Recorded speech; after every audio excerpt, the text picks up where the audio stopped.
The Bible emphasizes God's personal, divine, and careful creation of each individual. Even David wrote in Psalm 139:14, I praise you because I am fearfully and wonderfully created. Ibig sabihin nun, each one of us is a unique individual. When we say unique, it means one of a kind. Magkapatid man tayo, magkapareho tayo ng kilay, pero magkaiba tayo ng mata. Identical twins man tayo, magkapareho tayo, mukha, height, at saka yung color ng skin, pero siguro magkaiba tayo ng ugali. Diba? So yung term na unique, it is an absolute adjective. When we say absolute, it's non-gradable. Wala siya yung level gaya ng beautiful, more beautiful, most beautiful. Wala siyang ganon. Like pretty, prettier, prettiest. Wala siyang ganon. Kasi yun nga, nag-iisa, one of a kind nga siya. Kaya di siya dapat i-compare. Wala siyang pwede ma-ikukumpara. Gets nyo? At saka, ang word na unique, kasi absolute siya, di siya pwede gamitan ng most or more. Di siya pwede gamitan ng ganon.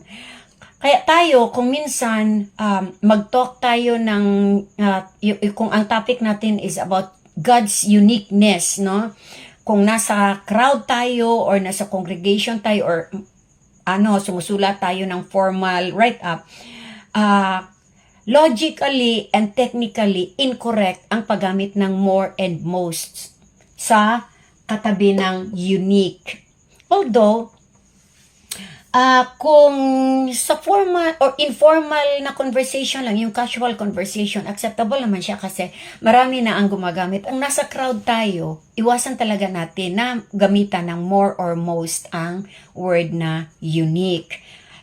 So, I hope it's very clear sa atuan, no? And I hope na-explain ko ng maayos. I'm just trying my best na ma-explain ko talaga, no? So, thank you so much. Alam nyo, nai-inspire ako eh. Gusto ko sanang mag-stop na sa ganitong gawain. Kasi, kanang matrabahoso. Pero na-inspire ako kasi may nakasalubong akong mga matatanda na. Yung dalawa parang mga senior citizens na sabi nila, alam mo ma'am, nag-watch ako ng videos mo kasi may natutunan pa ako. Imagine that.